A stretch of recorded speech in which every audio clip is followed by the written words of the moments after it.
안녕하십니까, 최성규입니다. 저번 시간에 본능 인자 세 가지를 얘기하면서 결핍, 분노, 욕구 이 세 가지를 얘기하면서 결핍형 인간, 분노형 인간 또는 욕구형 인간이라고 얘기한 적이 있죠. 그렇게 나누어서 생각해 볼 수 있다고 했죠. 그래서 욕구형 인간은 자기의 결핍을 다른 사람에게 인정받음으로써 인정으로 채우기 위해서 노력한다 라고 얘기했었고요. 분노형 인간은 오랫동안 노력하던 욕구 추구가 잘 해결되지 않아서 좌절함으로써 생기는 분노, 화를 내는 방식으로 모든 일을 처리하는 것을 분노형 인간이라고 제가 얘기했고요. 그 다음 인정 욕구를 추구하는 것으로도 자기 자신의 결핍이 채워지지 않고, 분노를 내는 것으로도 자기 자신의 결핍이 채워지지 않을 경우, 다시 말해서 욕구로도 분노로도 채워지지 않을 경우 결핍이 직접 스스로 결핍을 채우려고 한다. 그래서 그것을 결핍형 인간이라고 했고요. 결핍형 인간은 가장 기본적이고 원초적인 욕구를 사용해서 자신의 결핍을 채운다고 얘기했어요. 근데 그렇다면 욕구형 인간은 모두 다 인정 욕구에만 매달려 있고, 결핍형 인간은 모두 다 기본적인 욕구에만 매달려 있는 사람이란 뜻이냐? 그건 아니에요.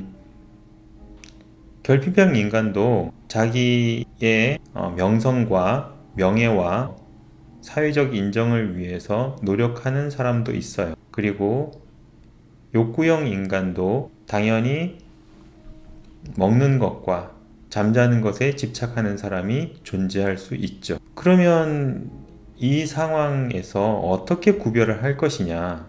구별은 되는 것이냐? 다 똑같지 않냐? 그렇게 얘기하실 수 있는데요. 일단 모든 욕구형 인간은 인정 욕구에서부터 시작하는 건 맞아요. 그리고 모든 결핍형 인간도 기본적인 욕구에서부터 시작하는 건 맞아요. 그런데 어떤 차이가 있냐면, 욕구형 인간인 경우에는 자기가 가장 에너지를 쉽게 얻을 수 있었던 욕구를 사용하는 것을 말을 하는 거예요. 어렸을 때 굉장히 쉽게 기분이 좋아졌던 욕구를 에너지를 채우는 주된 방법으로 사용하기 때문에 그것을 욕구형 인간이라고 얘기하는 거예요. 단지 내가 어렸을 때 어떤 욕구들이 더 원활하게 잘 채워지면서 에너지가 들어왔느냐에 따라서 인정 욕구형 인간, 확인 욕구형 인간, 기본적 욕구형 인간, 이렇게 얘기할 수 있겠죠. 어릴 때 예를 들면 인정받지도 못하고, 다시 말해서 칭찬도 잘 받지 못하고, 누군가가 나를 따뜻하게 품어주거나 안아주거나 나를 보고 웃어주거나 항상 내 곁에 양육자가 나를 보호하지도 않았고 그랬는데, 내가 충분히 어릴 때 충족받았던 것은 먹는 것밖에 없다. 그러면 먹는 것에 집착을 하는 기본적 욕구형 인간이 되는 거죠. 잠자는 것도 마찬가지고. 예를 들어 결핍형 인간 같은 경우에는 어릴 때 다른 것은 다 채워져도 먹는 것과 잠자는 것, 뭐 이런 것이 잘 채워지지 않았다면 거기에 집착하는 것을 얘기하는 거예요. 기본적인 욕구는 다 채워졌어도 엄마가 나를 따뜻하게 안아주지 않았다. 따뜻하게 안아준 적이 없다. 이럴 때는 누군가가 나를 따뜻하게 안아주는 것에 집착을 하는 접촉 확인 결핍형 인간이 될 수 있고요. 따뜻하게 안아도 주고 기본적인 욕구를 잘 채워주기도 했고, 그런데 어릴 때부터 칭찬을 제대로 받은 적이 없다.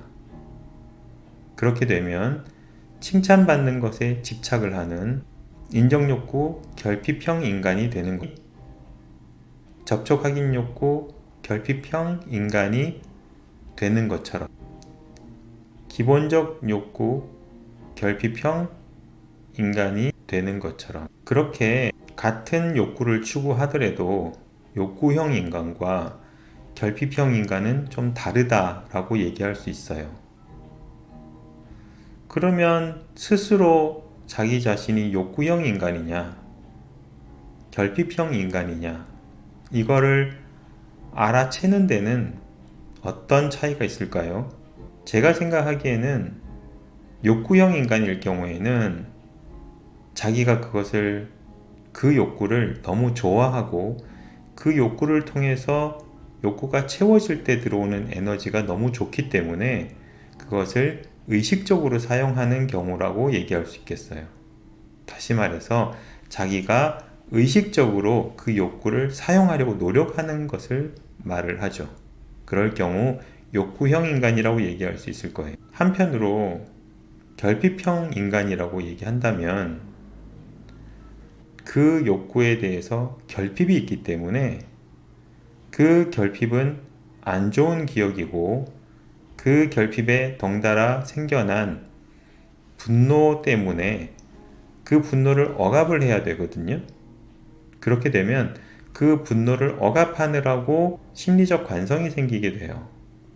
심리적 관성은 내가 따로 심리적 관성 편에서 다시 다루도록 하겠지만, 어쨌든 결핍은 억압과 관련이 있어요. 결핍이 심한 사람들일수록 억압이 생기기 때문에 억압이 많은 사람들일수록 자기가 자기를 스스로 관조하거나 관찰하지 못하는 경향이 있어요. 그래서 결핍형 인간일 경우 자기 자신이 추구하는 욕구가 좋아서 하기보다는 내가 어릴 때 해보지 못한 거라서 그것을 집착하는 경향이 있어요.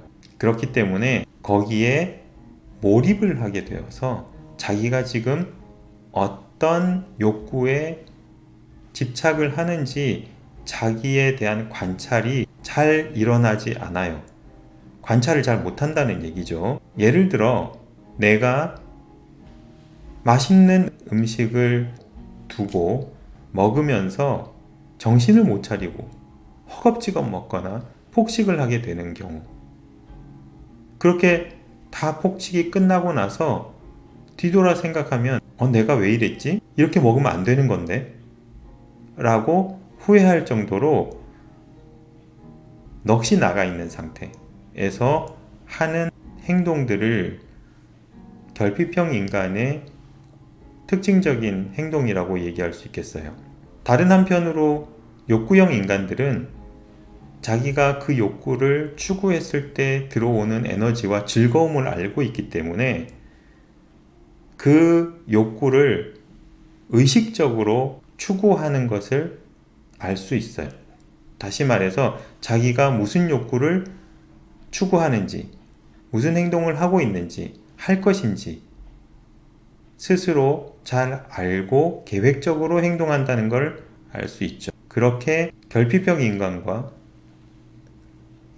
욕구형 인간이 나누어질 수가 있는 거예요. 누군가가 인정받기 위해서 애를 쓰고 있는데 그 인정받기 위해서 아등바등 노력을 하고 있는 그 상태를 스스로 왜 하고 있는지 잘 모른 채로 집착을 하거나 몰입을 해서 자기 자신을 잊어버리거나 무의식 중에 행동을 하는 경우가 생긴다면 그런 사람은 결핍형 인간이라고 얘기할 수 있을 거예요.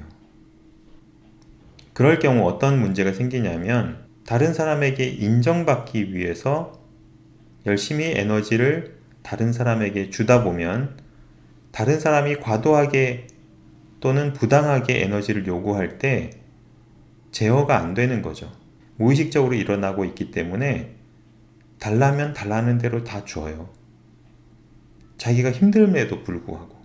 만약에 욕구형 인간이라면 자기가 하고 있는 행동의 목적과 의식의 흐름이 눈에 잡힐 듯이 보이기 때문에 다른 사람이 부당하게 요구를 한다면 그 부당함을 쉽게 인지하고 스스로 거부를 할 수 있게 되는 거죠. 이런 부분에서 욕구형 인간과 결핍형 인간이 다르다라고 말씀드릴 수 있겠습니다. 오늘은 여기까지 하겠습니다. 감사합니다.